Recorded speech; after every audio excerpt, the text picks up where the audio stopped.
আগামীতে বিএনপি এককভাবে ক্ষমতায় গেলেও দেশ এককভাবে পরিচালনা করা হবে না। বিএনপির ৩১ দফার ভিত্তিতে দ্বিকক্ষ বিশিষ্ট পার্লামেন্টের মাধ্যমে ও ঐক্যমতের ভিত্তিতে দেশ পরিচালনা করা হবে বলে জানিয়েছেন বিএনপির যুগ্ম মহাসচিব শহীদ উদ্দিন চৌধুরী আনি। মঙ্গলবার দুপুরে লক্ষ্মীপুর সরকারি কলেজ মাঠে মরহুম আরাফাত রহমান স্মৃতি টি-20 ক্রিকেট টুর্নামেন্টের সমাপনী ও পুরস্কার বিতরণী অনুষ্ঠানে তিনি একথা বলেন। এ সময় তিনি বলেন, ৫ই আগস্টের পর দেশে রাজনৈতিক গুণগত পরিবর্তন হয়েছে। এখন রাজনৈতিক নেতৃত্বের গুণগত পরিবর্তন দেশের মানুষ চায়।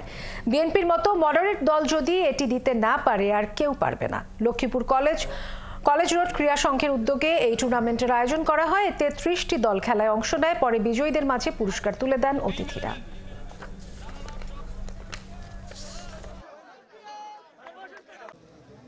একে অপরের নাম দিয়ে, একে অপরকে ব্যবহার করে এই ধরনের কিছু বদনাম আমাদের দেশের অথবা আমাদের এই সমাজকে অস্থিরতার জন্য কাজ করছে। সুতরাং এই সমস্ত ব্যাপারগুলোকে প্রতিহত করার জন্য, মোকাবেলা করার জন্য আমাদের ইউনিটিটা, সুদৃঢ় ঐক্যটা আমাদের খুব বেশি প্রয়োজন। আমি ঐক্যকে প্রাধান্য দিচ্ছি, যেন আমরা এই সমাজে মিলেমিশে সবাই একত্রিতভাবে থাকতে পারি। এটাই হোক আমাদের আগামী দিনের জন্য অঙ্গীকার।